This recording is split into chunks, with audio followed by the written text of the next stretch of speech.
Crime petrol के माध्यम से जहां एक तरफ हमने अपने व्यूअर्स को सतर्क रहने की हिदायत दी है, वहीं दूसरी तरफ उन परिस्थितियों और साइकोलॉजी को भी समझने की कोशिश की है जो एक इंसान को अपराध करने के लिए उत्साहित करती हैं या फिर मजबूर करती हैं। और इसी मुहिम को आगे बढ़ाते हुए हम अगले 30 दिनों तक कुछ ऐसे यूनिक केसेस आपके सामने लेकर आएंगे जिन्होंने हमारे समाज और अपराध की एक नई परिभाषा गढ़ दी।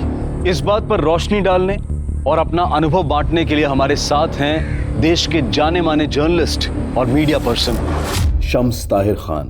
नमस्कार, आदाब, सत श्री अकाल। मैं शम्स ताहिर खान क्राइम पेट्रोल सतर्क में लेके आ रहा हूँ अगले 1 महीने में कुछ ऐसे अनसुने केसेस जो मुझे लगता है आपको देखना चाहिए। पैट्रियार्की, पितृसत्ता यानी मेल डोमिनेंस, यह हमारे समाज का काला सच है जो औरतों और महिलाओं के खिलाफ होने वाले बढ़ते अपराध की एक बड़ी वजह है। क्यों समाज में ऐसे घिनौने अपराध बढ़ रहे हैं? क्या यह हिलती हुई पैट्रियार्की यानी पितृसत्ता की वजह से है, या एज ए सोसाइटी हम महिलाओं को बराबरी और आजादी की जो सोच है वो कुछ छोटी सोच के मर्दों को नागवार है और इसी वजह से ऐसे केस बेशुमार है। यह केस मैं आप तक इसलिए लाना चाहता हूं क्योंकि इस केस ने पूरे देश को झकझोर कर रख दिया था। मीडिया, पुलिस, प्रशासन सभी सकते में थे। नेशनल इशू बन चुका है। उस बच्ची को इंसाफ दिलाने के लिए पूरे देश ने दुआएं मांगी। पर एक बेहद गंभीर और सोचने वाली बात यह है कि तमाम ऐसी मीडिया कवरेज और पुलिस एक्शन के बावजूद महिलाओं की सुरक्षा और आजादी आज भी ताक पर है। सिद्धार्थ, ये गलत फॉर्मूला है। अगर एग्जाम में तुम ये अप्लाई करोगे ना तो नंबर की जगह अंडा मिलेगा। विनी, जाओ मुंह धोकर आओ। क्लास स्टार्ट हुई नहीं कि तुम्हें नींद आने लगी। अरे रूही दीदी, ये आपका फेवरेट सब्जेक्ट है, विनी का नहीं। और वैसे भी क्लास स्टार्ट होके आधा घंटा हो चुका है और आपको पता भी नहीं चला। Okay, I know. तुम सब लोगों को ब्रेक चाहिए ना, इसीलिए सब लोग एक ही सुर में बात कर रहे हो। ठीक है, 15 मिनट का ब्रेक लेते हैं, तब तक मैं भी एक कॉफी पी लेती हूँ। 15 मिनट बाद मिलते हैं।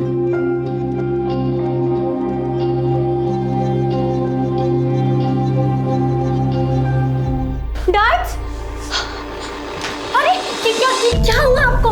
अरे बिटिया कुछ नहीं, वो दाल निकालने के लिए ऊपर उठे थे, कैबिनेट खुला हुआ था, उसी से बच गए।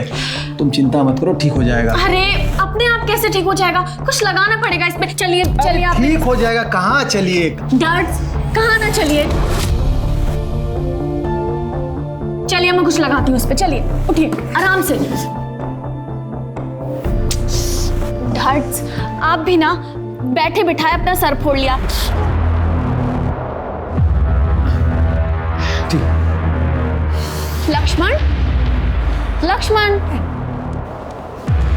लक्ष्मण, छुपने से कोई फायदा नहीं है। मैंने देख लिया है तुम्हें। आओ लक्ष्मण। क्लास क्यों नहीं आया आज तुम? वो मेहमान आने वाले हैं तो मालकिन ने पूरा घर साफ करवाया, वहीं देर हो गई। कोई बात नहीं, लेकिन होमवर्क तो किया है ना? हाँ, पर जल्दी जल्दी में किया है। ठीक से किया है कि नहीं वो भी नहीं पता, इसीलिए छुप रहा था। अरे बुद्धू, लाओ मुझे 2 कॉपी, मैं देख के बता देती हूँ होमवर्क सही किया या नहीं किया। कल का होमवर्क भी तो देना है तुम्हें। रूही बिटिया, ये आपकी coffee. Thank you dad. Laxman, जब तक बिटिया तुम्हारी कॉपी चेक कर रही है ना, तुम यहाँ बैठ के सब्जी काटने में हमारा हाथ बटाओगे।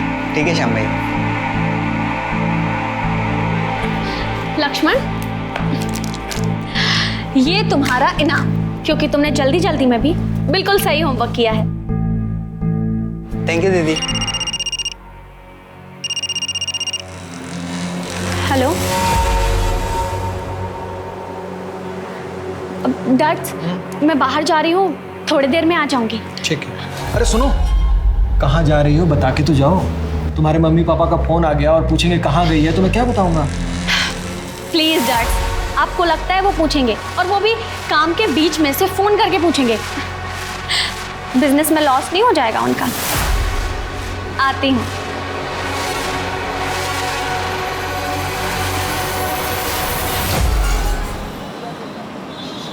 इतने से खांसी थी मम्मी को, कब से बोल रहा था टेस्ट करा लो, पर सुनती कहाँ है। आज सुबह खांसी में मुंह से ब्लड आया, हॉस्पिटल लेकर भागा, टेस्ट कराया तो पता चला उन्हें टीबी है, वो भी लास्ट स्टेज। मुझे तो समझ में नहीं आ रहा मैं क्या करूँ। एक काम करो, तुम ये रखो और टेंशन मत लो, सब ठीक हो जाएगा।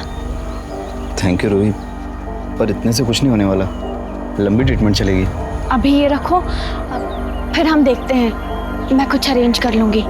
अभी तुम आंटी के पास जाओ और उनका ख्याल रखो, अपना भी। ठीक है। और सुनो, ये तुम्हारी आंखें इतनी रेड रेड सी क्यों लग रही हैं? तुम ठीक तो हो ना? हाँ, वो रात भर सोया नहीं ना, हॉस्पिटल में था तो थक गया हूँ। मैं चलता हूँ, मुझे लेट हो रहा है हॉस्पिटल के लिए। ठीक है।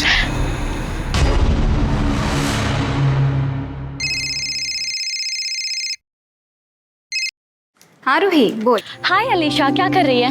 कुछ नहीं, बस अभी जस्ट कॉलेज से आई, लंच बना रही थी। तूने बताया ही नहीं, तेरा असाइनमेंट कैसा था? अरे बहुत ही अच्छा, तेरे नोट्स इतने क्लियर होते हैं ना कि मुझे सब समझ में आ जाता है।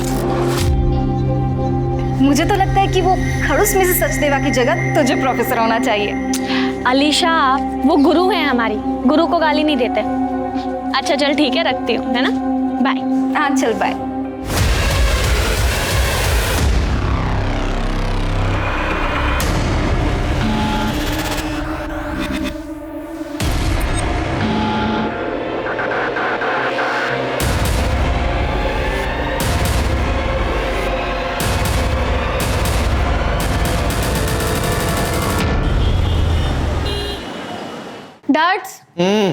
डैड्स, मॉम डैड का कॉल आया, बताया उन्होंने वो कब तक आएंगे। अरे बिटिया, बार बार एक ही बात पूछने से बात बदल थोड़ी ही जाएगी हैं? आ जाएंगे जब उनको आना होगा। तुम थक गई होगी, जाके सो जाओ। नहीं डैड्स, 2 दिन हो गए मैंने उनका चेहरा नहीं देखा। आज तो मैं तभी सोऊंगी जब वो आ जाएंगे, तब तक हॉल में बैठ के टीवी देखती हूँ।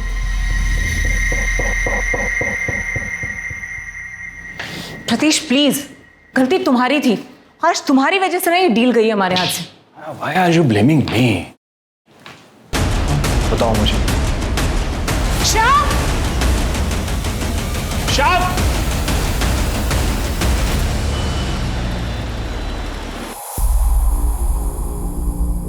मम्मा, मुझे आपसे कुछ जरूरी बात करनी है। नॉट राइट नाउ रूही, मैं ऑलरेडी लेट हूँ, शाम को बात करते हैं। प्रतीश जल्दी करो, क्लाइंट वेट कर रहा होगा। मैडम, वो डिनर में क्या बनाना है? रूही बता देगी और हम लोग बाहर से खाना खाकर आएंगे। Ruhi, your pocket. पर डैड वो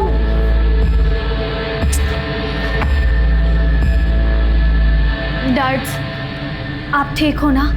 कल रात को जो कुछ भी हुआ उस बात से आप बहुत परेशान होगे ना? नहीं बेटा।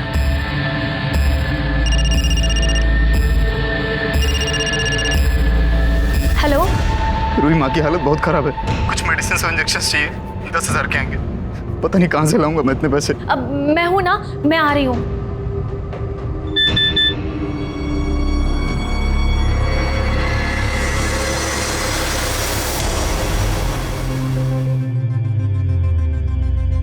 अरे रूही, क्या हुआ? मूड क्यों ऑफ है तुम्हारा? मम्मी पापा से झगड़ा हो गया?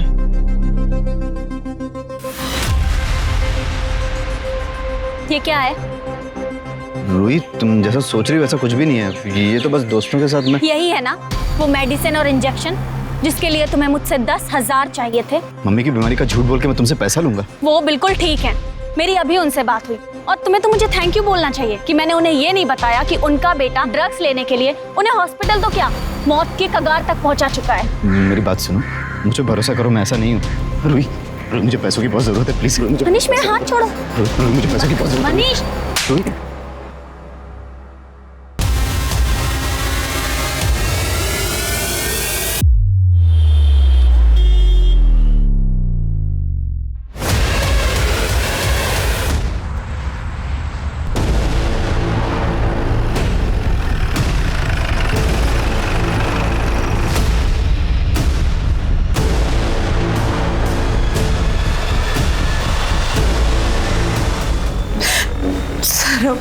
रेस्टोरेंट के बिजनेस में कल शाम को मिस्टर एंड मिसेस बैनर्जी के यहाँ पर थे, उनके बिजनेस में पार्टनरशिप की डील के बारे में डिस्कशन चल रहा था। वहाँ से लौटते हमें सुबह के 4 बज गए। सर जैसे ही हम घर में घुसे हमने देखा रूही के कमरे का दरवाजा खुला है। रूही हमेशा ना अपने कमरे का दरवाजा बंद करके सोती थी। रूही?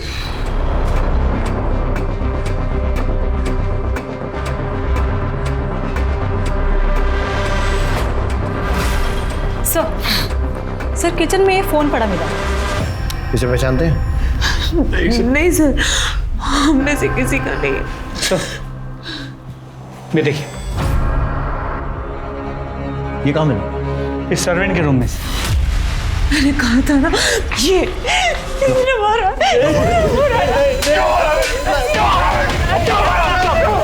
छोड़िए इसे। मैंने रूही बिटिया को नहीं मारा है साहब। रूही बिटिया बिल्कुल मेरी अपनी बिटिया जैसी थी साहब।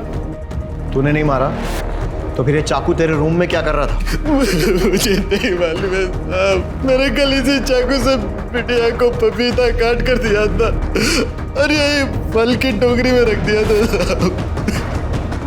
ये आपके किचन का चाकू है? और ये फोन किसका है? ये लक्ष्मण का है साहब। कौन लक्ष्मण? यही सामने के बंगले पे वो संधू साहब के यहाँ काम करता है और पास की झुग्गी झोपड़ी में रहता है साहब। रूही बिटिया से फ्री में पढ़ने के लिए आया करता था। दिन में काम करता है इसलिए रात को पढ़ने के लिए आता था वो यहाँ। कल रात को भी वो यही था। रूही बिटिया के कमरे में कंप्यूटर सीख रहा था साहब। और वो घर कब गया था? नहीं मालूम साहब। मैं 11 बजे सो गया था तब वो बिटिया के साथ कमरे में ही था। ये भी तो हो सकता है कि तेरे जाने के बाद उसी ने रूही के साथ जबरदस्ती की हो।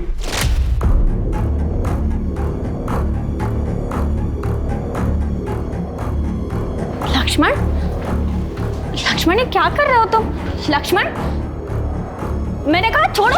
अब आप कह रहे हैं तो साहब, लेकिन लक्ष्मण ऐसा लड़का नहीं है साहब। ऐसा लड़का नहीं है तो कैसा लड़का है?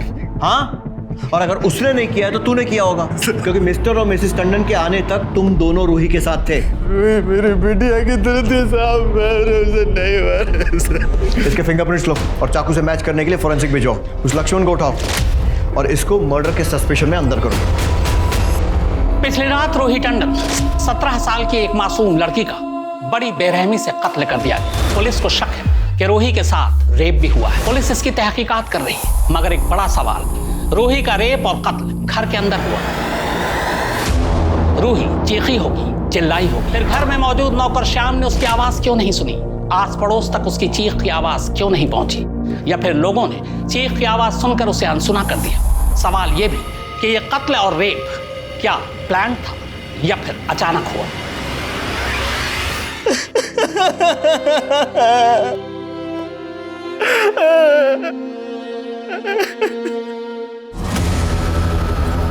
लक्ष्मण घर है? ये बाजू वाले खुले में साहब। उधर? लेकिन वो घर पे नहीं साहब। कहाँ गए? कल सुबह 10 बजे काम पे गया था, तब से घर नहीं आया साहब। क्या काम करते हो? हाँ मैडम, लक्ष्मण कल काम पे आया था, पर वो काम खत्म करके रात 9 बजे मिस्टर टंडन के यहाँ चला गया। मिश्रा, पक्की बात है कि ये लक्ष्मण गायब नहीं हुआ है, फरार हो गया। मिश्रा, इसके नाम को बोलो जारी करो। जी सर। लेकिन सर, आस पड़ोस से पता चला है कि ये लक्ष्मण बहुत ही कम बोलने वाला, सीधा साधा, मेहनती लड़का था। मिश्रा, चुप रहना और मेहनती होना इनोसेंट होने की निशानी नहीं है। अपने करियर में बहुत सारे क्रिमिनल देखे हैं मैंने, जो दिखते सीधे हैं लेकिन होते बहुत टेढ़े हैं। रूही के लैपटॉप या मोबाइल से कुछ मिला? सर, रूही के लैपटॉप से पता चला कि वो बच्चों को ऑनलाइन ट्यूशन देती थी। तो जितने पैसों की ट्रांजैक्शन उसके बैंक अकाउंट से होती थी, लगता नहीं कि वो सिर्फ ट्यूशन फीस थी। मतलब? सर, रूही के पेरेंट्स उसे अच्छी खासी पॉकेट मनी देते थे। उनके बैंक में अच्छी खासी रकम भी शो हो रही है और फ़ोन में पैसे क्रेडिट होने के मैसेजेस भी मिले। सर, एक दिन में 20-20 हज़ार रुपये निकाले गए और कैश में अच्छी खासी रकम भी निकाली गई। हर दूसरे दिन इतने पैसे क्यों निकाल रही थी? पार्टी वार्टी करने के लिए? कहीं ड्रग्स का चक्कर तो नहीं? सर, रूही को नहीं, लेकिन मैसेजेस से पता चला कि उसके बॉयफ्रेंड मनीष को ड्रग्स की लत, पैसों की कमी है या माँ हॉस्पिटल में है, ऐसे झूठ बोल के रूही से पैसे लिया करता था। जब रूही को इस बारे में पता चला, उसने ब्रेक ऑफ कर लिया और उसे पैसे देने भी बंद कर दिए। लेकिन सर, मनीष फिर भी रूही से पैसे ऐंठने की पूरी कोशिश करता था। और ये सारी इन्फॉर्मेशन होने के बावजूद मनीष अब तक पूछताछ के लिए हमारे लॉकअप में क्यों नहीं है? सर, एक्चुअली जिस रात रूही का मर्डर हो, उसी रात मनीष को ड्रग के ओवरडोज के लिए हॉस्पिटल में एडमिट किया गया था। उसने उसके कॉल रिकॉर्ड से मोबाइल लोकेशन मंगा ली। मनीष से मिलते हैं और देखते हैं ये क्या बोलता है, शायद रिकॉर्ड्स की ज़रूरत ही ना पड़े। सर नहीं सर, मैंने रूही को नहीं मारा। मैं तो उसे प्यार करता था। हाँ, मैं मानता हूँ ड्रग्स के लिए मैं उससे पैसे लेता था, लेकिन उसे मारने का कभी सोच भी नहीं सकता। एक्चुअली उस दिन मैं उसे बहुत मिस कर रहा था, इसीलिए मैंने ओवरडोज ले लिया। सच ये है कि तू रूही के घर गया, उसका रेप किया और उसके बाद उसे मार दिया, और अपने घर वापस आकर अपना बदला पूरा होने की खुशी में ओवरडोज ले लिया। नहीं सर, मम्मी की कसम सर, इस बार मैं सच बोल रहा हूँ। ना मैं उसके घर गया, ना मैंने उसे मारा है सर। वो हम पता लगा ही लेंगे। उसको यार रिहेब सेंटर में ही कस्टडी में रखो।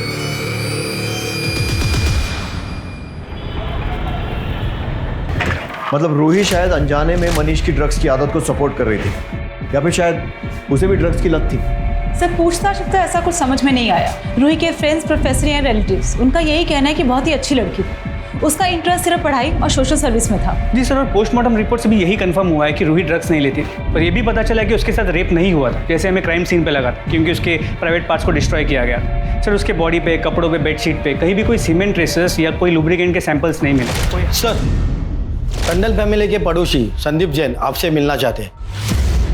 सर मैं टंडन फैमिली के पास वाले घर में रहता हूँ। लास्ट वीक जब मैं देर रात तक कुछ काम कर रहा था तो टंडन के यहाँ से मुझे अचानक चीखने चिल्लाने की आवाज़ सुनाई दी। तो मैंने सुना कि मिस्टर और मिसेस टंडन अपने सर्वेंट शाम के ऊपर चिल्ला रहे थे कि वो रूही के साथ कुछ गंदी हरकतें करने की कोशिश कर रहा था जो वो सो रही थी।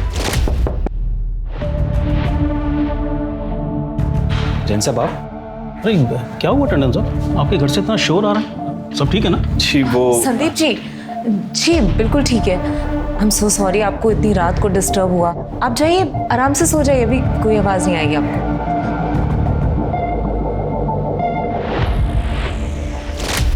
आपने सिर्फ सुना था या आपको भी लगता है कि ऐसा कुछ हो सकता है? सर मैं कुछ बोल नहीं सकता, पर जो एक नौकर और मालिक के बीच में फ़र्क होना चाहिए ना, वो मुझे रूही और शाम के बीच में कभी दिखाई नहीं। इनफैक्ट रूही शाम से कुछ ज़्यादा ही फ्रैंक थी। मिस्टर और मिसेस टंडन दोनों बहुत मनी माइंडेड हैं, पैसे के पीछे भागने वाले, लेट नाइट पार्टीज करने वाले, और भी जाने क्या क्या बकवास। बकवास मतलब? साफ साफ बताइए। सर मैंने बहुत गलत बातें सुनी हैं उनके बारे में कि वो अपने बिजनेस को बढ़ाने के लिए कुछ भी करने के लिए तैयार हैं। एग्जैक्टली पता नहीं, लेकिन आई थिंक उस दिन भी वो ऐसी किसी पार्टी में थे। मिश्रा, पता करो मिस्टर और मिसेस टंडन उस रात कहाँ थे और क्या कर रहे थे। सर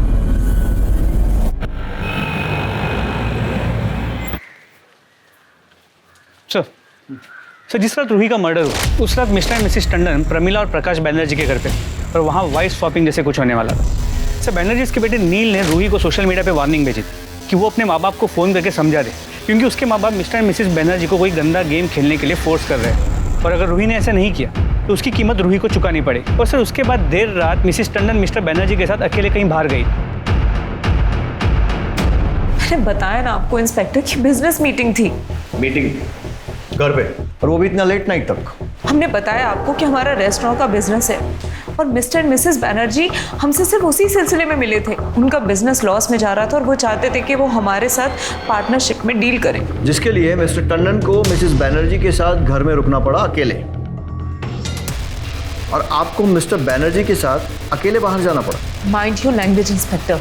उनके घर में वाइन खत्म हो गई थी, इसलिए मैं मिस्टर बैनर्जी के साथ वाइन लेने गई थी। और आप ये फालतू के सवाल क्यों पूछ रहे हैं? क्या आपने ये पता लगाया कि शाम के रूम में वो चाकू कहाँ से आया? ये पता लगाया कि मेरी बेटी का मर्डर किसने किया? वो सब भी पता चल जाएगा। हमें अपना काम सिखाने की कोशिश मत कीजिए। पता चल जाएगा मतलब? मैं आपको बोल रही हूँ ना, शाम नहीं मारा है रूही को। मैंने कुछ दिन पहले भी नोटिस किया था, शाम मेरी बेटी को मॉलेस्ट करने की कोशिश कर रहा था और हमने रंगे हाथों पकड़ा था उसको। क्या कर रहे थे तुम? हाँ, तुम्हारी हिम्मत कैसे हुई रूही के पास जाने की? नहीं बल्कि आप गलत समझ रही हैं। बिटिया टीवी देखते हुए हॉल में सो गई थी तो हम उनको लाके यहाँ सुना रहे थे। Shut up! हमने अपनी आंखों से देखा है कि तुम क्या कर रहे थे। वो सो रही थी और तुम उसका फायदा उठाने की कोशिश कर रहे थे। नहीं साहब, नहीं। मॉम, डैड, ये क्या कर रहे हैं आप लोग? डॉट्स पे इतने घटिया इल्जाम कैसे लगा सकती हैं आप? हमें कुछ नहीं पता है रूही। हमने अपनी आंखों से देखा है कि क्या करने की कोशिश कर रहा था। नहीं मैडम, हमने ऐसा कुछ नहीं किया। नहीं मॉम। सर शोर सुनकर मिस्टर जैन आधी रात को हमारे घर आ गए, तो जैसे तैसे हमने उन्हें सॉरी बोलकर वापस घर भेज दिया। उस रात मुझे शाम पर बहुत गुस्सा आ रहा था। मैं उसे आधी रात को घर से बाहर निकाल देता, लेकिन रूही ने मेरी एक बात नहीं सुनी। रूही ये मानने को तैयार नहीं थी कि शाम ऐसा कर सकता है। एक्चुअली पता है, किसी की गलती नहीं है, गलती हमारी। ऐसे ऐसे छोटे लोगों के साथ हमने हमारी बेटी को मिलने दिया। आई एम श्योर सर, ये लक्ष्मण है ना, ये मेरी बेटी के मर्डर में इन्वॉल्व है, इसीलिए वो गायब है। हाँ प्लीज उसे ढूंढिए, मेरी बेटी को इंसाफ दिला दीजिए। सर शाम पे सभी ट्रिक्स अपना लिए, लेकिन वो अपने बयान से हिल नहीं रहा कि उसने रूही का मर्डर नहीं किया, अपनी बेटी की तरह मानता था। ये उसे अपनी बेटी बता रहा है और बेटी के असली माँ बाप नौकर और बेटी के अफेयर की बात कर रहे हैं। मुझे कहीं ऐसा तो नहीं है कि ये वाइफ स्वैपिंग वाली बात छुपाने के लिए ये लोग ये सब बोल रहे हैं? सर पॉसिबल तो है। जिस रात रूही का मर्डर हुआ उस रात टंडन की मोबाइल की लोकेशन बैनर्जी के घर की थी, और देर रात मिसिस टंडन और मिस्टर बैनर्जी की मोबाइल की लोकेशन मूव होते हुए वाइन शॉप वाले एरिया पे जाती है, और उस वक्त वाइन शॉप बंद होता है। तो पॉसिबल है कि वो लोग वाइन शॉप नहीं, उसके बाजू में जो लॉज है वहाँ गए। लेकिन सर फिर भी इस सब का रूही के मर्डर के साथ क्या कनेक्शन?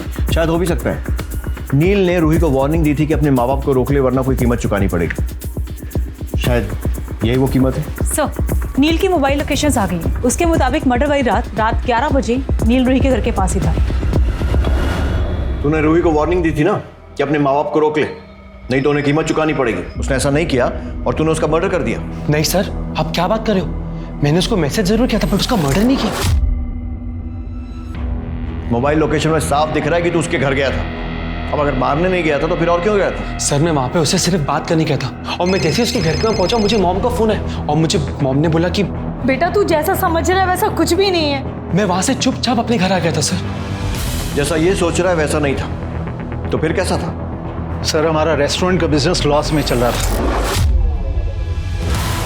और जब बिजनेस बढ़ाने के लिए मिस्टर एंड मिसेस टंडन ने हमें पार्टनरशिप का प्रपोजल दिया, हम लोगों ने इंटरेस्ट लिया, लेकिन बाद में वो हमारा माइंड वॉश करने लग गए वाइफ स्वैपिंग के लिए। और फिर सर उसके बाद तो लिटरली उन्होंने हमें मनाना शुरू कर दिया वाइफ्स की अदला बदली के लिए। और एक दिन तो हद होगी जब मिसेस टंडन मुझे वाइन के बहाने बाहर ले गई। और सर यहाँ प्रतीश मेरे साथ गलत हरकत करने की कोशिश कर रहा था। प्रमले जी मैं आपको कुछ दिखाना चाहता था। बिल्कुल दिखाइए। क्या है कि हम अपना रेस्टोरेंट कैसे चलाएंगे।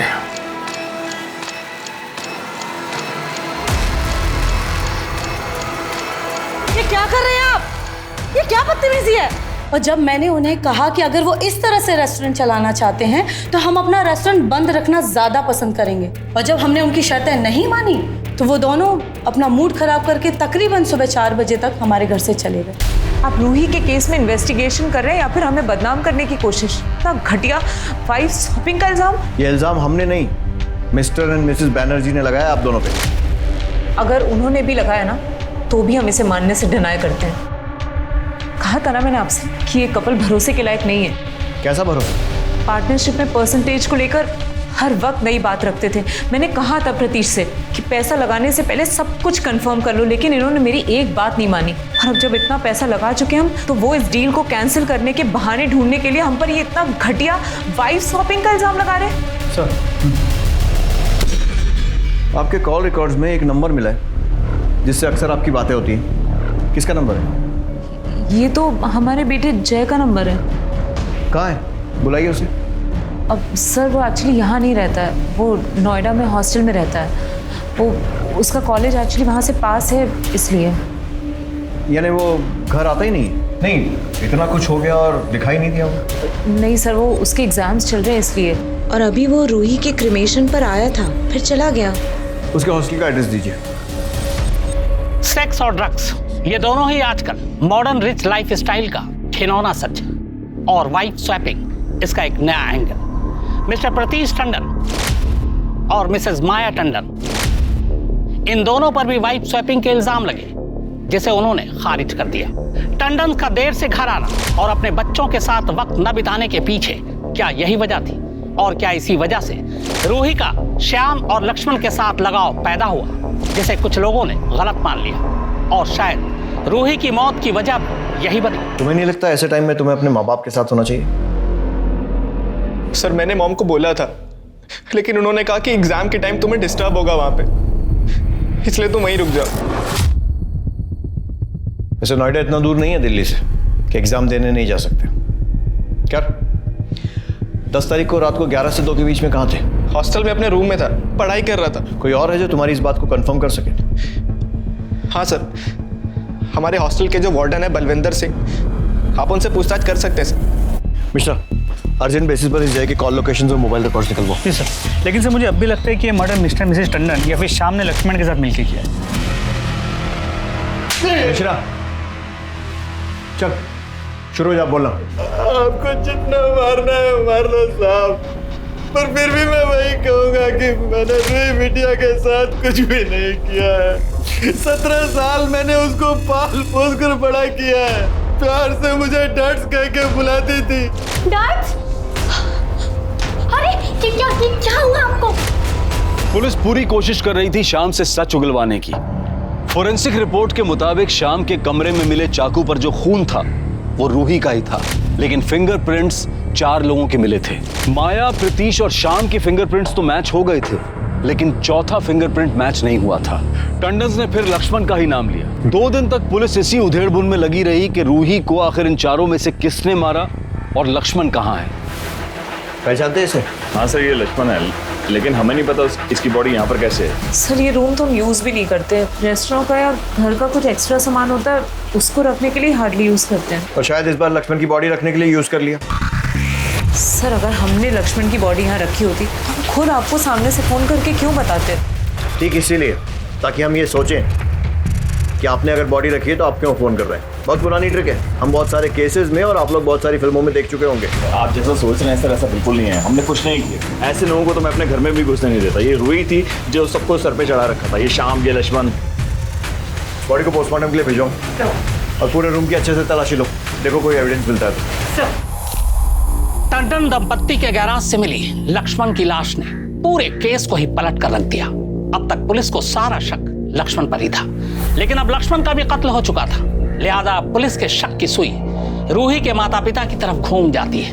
पर क्या पुलिस इस केस को अब सॉल्व कर पाएगी? मिस कर रही थी ना? सच बोल, कर रही थी ना मिस? हट जा मेरे रास्ते से तुम दोनों। क्या करेगी घर पे जाके? अरे बोर होगी। मैं आऊँ क्या? कंपनी दूंगा तुझे। मेरी चप्पल कंपनी देगी तुम लोगों को। बचाओ! हेल्प! क्या कर रहा है? बचाओ! हेल्प! देख लूंगा तुझे, छोड़ूंगा नहीं। चल कैसे हो बहन, ठीक है ना? लक्ष्मण जो कि रूही के मर्डर का सस्पेक्ट था, शायद शाम ने, क्योंकि लक्ष्मण ने शाम को रूही का रेप और मर्डर करते हुए देख लिया। लेकिन सर शाम को लक्ष्मण की बॉडी स्टोर रूम में रखने की क्या जरूरत थी? ताकि शक मिस्टर और मिसेस टंडन पर आ जाए। लेकिन एक और पॉसिबिलिटी, शायद मिस्टर एंड मिसेस टंडन ने ही लक्ष्मण को मारा। नील के मैसेजेस से रूही को पता चल गया था कि उसके माँ बाप पार्टी और बिजनेस के लिए क्या क्या करते हैं। हो सकता है कि उस रात जब वो घर पहुंचे हों, रूही ने उन्हें वो मैसेजेस दिखाए हों, कन्फ्रंट किया हो और चाकू श्याम के रूम में छुपाया ताकि शक श्याम पर जा सके, और फिर 2 दिन बाद बॉडी मिलने का नाटक किया।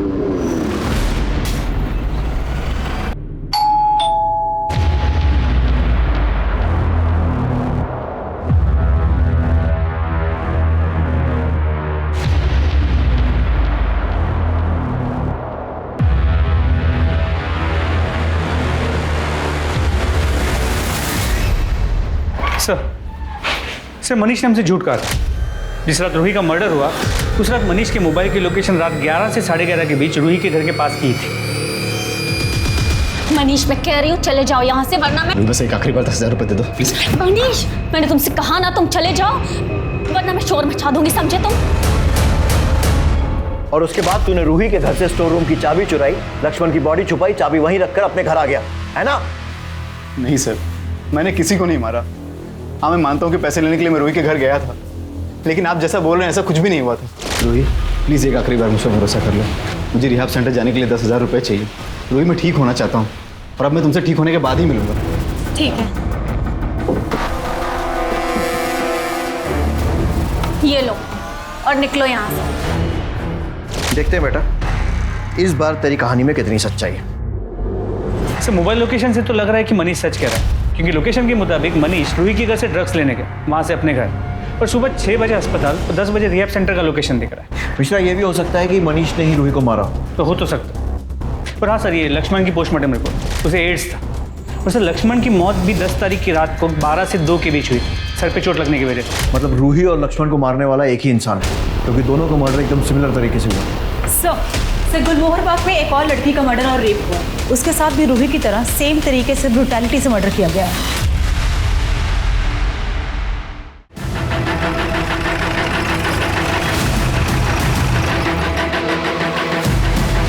रेप हुआ या नहीं ये पोस्टमार्टम रिपोर्ट के बाद ही कंफर्म होगा।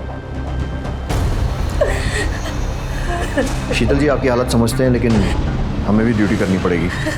अलीशा 1:30 बजे कॉलेज से घर आती है और मैं ऑफिस से 5:30 बजे। अलीशा घर में अकेली ही रहती है और आज जब मैं घर आई तो ये सब।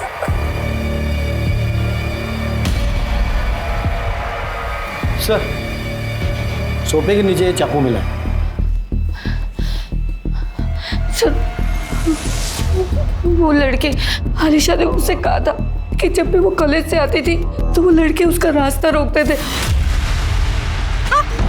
मिस कर रही थी ना? सच बोल, कर रही थी ना मिस? हट जा मेरे रास्ते से तुम दोनों। आप पहचान सकती हैं उन लड़कों को? आपने पुलिस में कंप्लेंट क्यों नहीं की थी? मैंने उन लोगों को वार्निंग दी थी, पर मैंने पुलिस में कंप्लेंट नहीं की। मैंने सोचा वो छोटे बच्चे हैं, उनका फ्यूचर खराब हो जाएगा। मुझे क्या पता था कि ये सब हो जाएगा। इन सब लड़कों की डिटेल्स लो और उठाओ सालों को। सर, हम लोग तो सिर्फ मजाक कर रहे थे उसके साथ। मैं सच कह रहा हूँ, हमने नहीं मारा अलीशा को सर। सर, आपको कोई गलतफहमी हुई है। हमारे बच्चे ऐसे नहीं है सर। गलतफहमी मुझे नहीं, आपको हो रही है। आपके बच्चे इतने दिन से एक लड़की को छेड़ रहे थे, आपको पता भी नहीं है। उसी लड़की का मर्डर हुआ है और रेप भी हुआ था। अब 2+2 कुछ समझ में आ रहा है या अभी भी इनकी सफाई देनी है? और तू, आखिरी मौका है सच बोलने का, बोल दे। क्योंकि अगर मैंने सच उगलवाना शुरू किया ना तो तेरा बाप क्या, भगवान भी नहीं बचा पाएंगे तुझको। बोल। सर, वो अलीशा मुझे बहुत अच्छी लगती थी और ये बात इसे बताते इसलिए ये उसे जानबूझकर चिढ़ाया करता था। लेकिन मैं सच कह रहा हूँ, मैंने कभी उसे कुछ नहीं कहा। ये बात सही है कि मुझे पता था दिन भर वो अकेली रहती है रूम में, इसलिए मैं जाता था और उसे चुपके देखता था सर। और कल उसने तुझे देख लिया, तुझे धमकी दी, तुझे गुस्सा आया, तूने उसका रेप किया और मर्डर कर दिया, है ना? नहीं सर, मैंने नहीं मारा अलीशा को और कल तो मैं उसके घर की तरफ गया ही नहीं। इनको बाहर लेकर चलो, इनकी स्टोरी क्रॉस चेक करो। चल बेटा। अरे आप जबरदस्ती बात। इनकी सफाई देने के बजाय अगर टाइम पर इन्हें संस्कार दिए होते ना तो ये नौबत नहीं आती। सर, हमने कॉलेज के स्टाफ और वहाँ के सीसीटीवी फुटेज से कंफर्म किया, अर्जुन और उसका दोस्त सच कह रहे हैं। शाम 5 बजे तक वो लोग कॉलेज में ही थे। सर, अलीशा के घर के पास का सीसीटीवी फुटेज मिल गया। सर, इसने जानबूझकर फेस पर कपड़ा और सर पर कैप पहनी हुई है। सर, किसी भी तरीके से इसका चेहरा पहचानना इम्पॉसिबल है। एक मिनट, रिवाइंड करो, प्ले, पॉज, जूम करो। शूज पे ये शूज मैंने पिछले 4-5 दिनों में कहीं देखे हैं।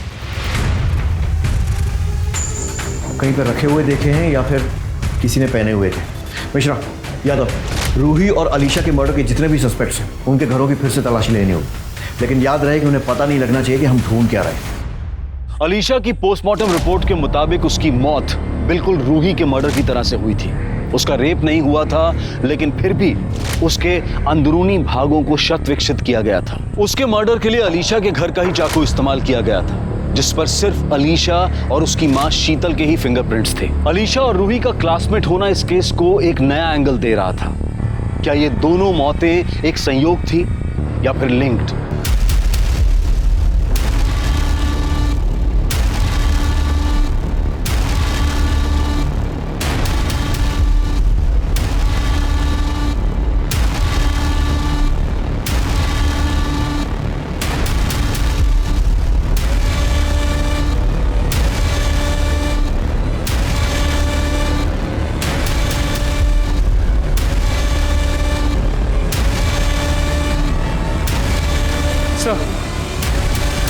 जूते तो नहीं मिले, लेकिन ये फाइल मिली। ये देखिए।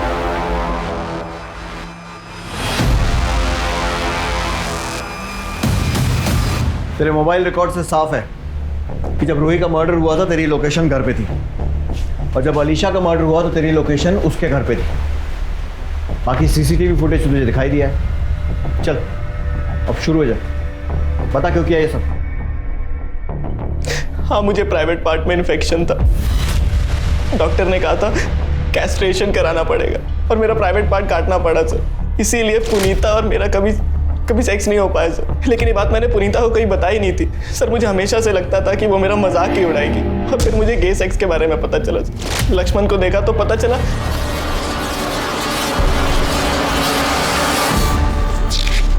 जय, तुम इतनी रात को? और ये तुम्हारी मेडिकल रिपोर्ट्स मुझे मॉम डैड के कमरे में मिली। इसमें लिखा है कि तुम्हारे प्राइवेट पार्ट्स में इन्फेक्शन था, इसीलिए तुम्हारा क्रस्टेशन कराना पड़ा। शायद इसीलिए पुनीता ने तुमसे ब्रेकअप कर लिया।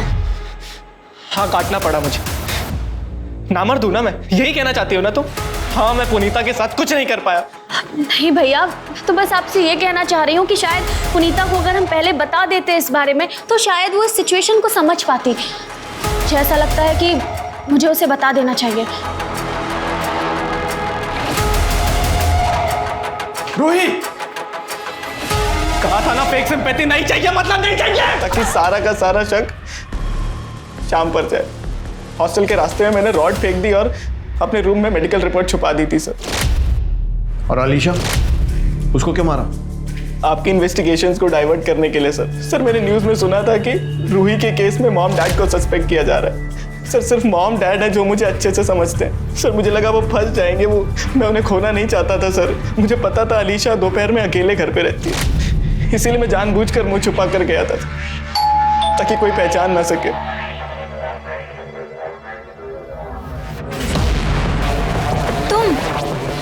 तुम यहाँ क्या कर रहे हो? अलीशा, मुझे तुमसे रूही के मर्डर से रिलेटेड कुछ बात करनी थी। हाँ? अंदर आ सकता हूँ मैं? हाँ, आ जाओ।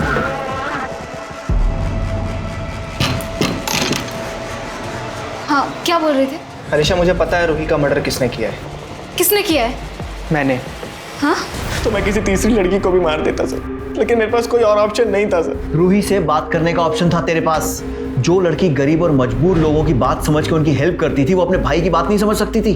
पर तेरे सर पर तो सनक सवार थी। सिर्फ रूही नहीं, अलीशा, लक्ष्मण, सबको मार दिया। किस लिए? ताकि माँ बाप को खोना ना पड़े। और अब तेरे माँ बाप ने तुझे हमेशा के लिए खो दिया। जय टंडन, रूही का भाई और उसका कातिल। कौन सोच सकता था कि रूही को इतनी बेरहमी से मारने वाला उसका अपना भाई होगा? और वजह, क्योंकि वो अपनी चेंज सेक्सुअलिटी और मेल ईगो से डील नहीं कर पा रहा था। लेकिन अपनी सेक्सुअलिटी खुल जाने का डर जय के अंदर इस कदर था कि उसने न सिर्फ अपनी बहन रूही बल्कि मासूम आलिशा को भी मौत के घाट उतार दिया। सेक्सुअल प्रेफरेंस और एक्सेप्टेंस की वजह से आजकल क्राइम रेट और बढ़ गया है। गे लेस्बियन रिलेशनशिप को गलत मानने और इसका मजाक बनाने के डर से लोग मजबूर हो जाते हैं इसे छुपाने के लिए, और फिर यहीं पर क्राइम कर बैठते हैं। ऐसे अपराध पर काबू पाना पुलिस का नहीं बल्कि समाज का काम है, और ऐसे लोगों का समाज में एक्सेप्टेंस उनका कानूनन हक भी है। अपने बच्चों का ध्यान रखें, ये अपने बच्चों के प्रति और समाज के प्रति भी हमारी जिम्मेदारी है। अब मैं अनूप सोनी आपसे विदा लेता हूं। फिर मुलाकात होगी क्राइम पेट्रोल सतर्क में एक और नए केस के साथ और उस पर हमारे एक्सपर्ट के विश्लेषण के साथ। तब तक अपना और अपने परिवार का ख्याल रखें, सतर्क रहें, सुरक्षित रहें और देखते रहें क्राइम पेट्रोल सतर्क। जय हिंद। इस तरह के और भी एपिसोड देखने के लिए हमारे चैनल को सब्सक्राइब करें और बेल आइकन दबाना ना भूलें।